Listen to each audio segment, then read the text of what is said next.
میں آپ کو ایک نوجوان کی بات سناؤں جس کو جوانی کے عالم میں اللہ نے اپنے محبوب صلی اللہ علیہ وسلم کی 100 مرتبہ سے زیادہ خواب میں زیارت نصیب فرمائی۔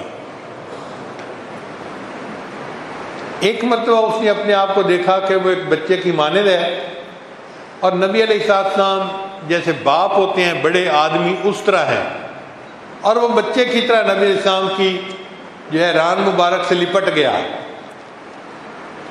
اور اس کو محسوس ہو رہا ہے کہ اس کا دل خوب اللہ اللہ کر رہا ہے۔ تو نبی علیہ السلام نے اس کو فرمایا کہ تمہیں پتہ ہے کہ تمہیں یہ نعمت کیوں ملی؟ تو اس نے کہا جی مجھے تو نہیں پتہ۔ تو نبی علیہ السلام نے فرمایا کیونکہ تم نے میری سنت کو وقیع سمجھا، وقت دی، مقام دیا، اس سنت کو وقیع سمجھنے کی وجہ سے اللہ نے تمہیں یہ نسبت کی دولت عطا فرمائی ہے۔ چنانچہ اس نوجوان کو نبی علیہ السلام کی ایک ایک سنت کی تلاش رہتی تھی، ذہین بھی تھا، مگر محبت بندے کی ذہانت کو اور بڑھا دیتی ہے۔ چنانچہ اگر کوئی بندہ بیان کرتا اور اپنے بیان میں وہ کوئی حدیث پڑھتا تو ایک دفعہ سن کے اس نوجوان کو حدیث یاد ہو جاتی تھی، ایک دفعہ سننے سے صرف۔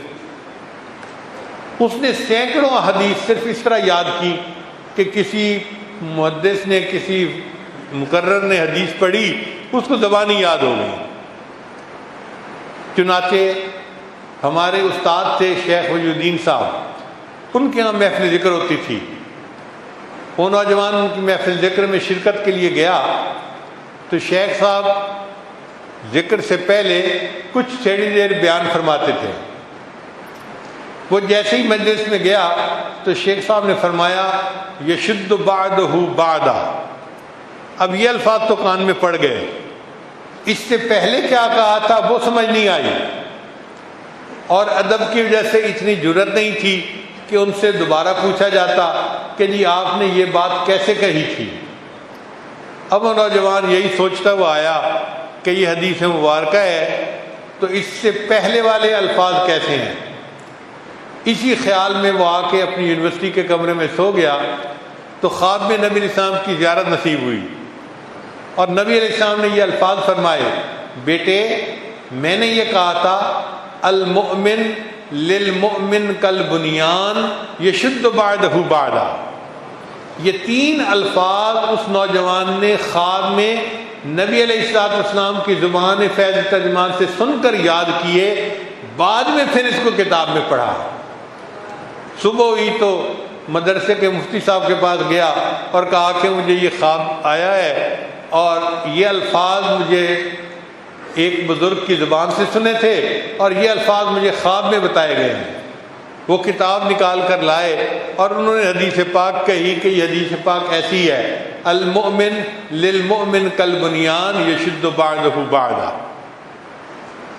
پھر اس کے بعد فرمانے لگے کہ تجھے خواب میں نبی علیہ السلام نے جو بیٹا کہا ہے تمہیں پتہ ہے اس کا کیا مطلب ہے؟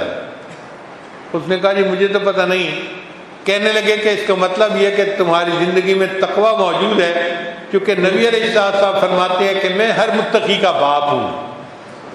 تو نبی علیہ السلام نے جو تمہیں بیٹا کہا ہے نا، یہ اس بات کی دلیل ہے کہ اللہ نے تمہاری زندگی میں تقویٰ عطا کیا ہے۔ تو نبی علیہ السلام کی شفقتیں اور محبتیں تو ایسی ہیں، جو سنت کی اتباع کرتا ہے وہ نبی علیہ السلام کا بھی محبوب بن جاتا ہے، اللہ کا بھی محبوب بن جاتا ہے، نبی علیہ السلام کا بھی محبوب بن جاتا ہے۔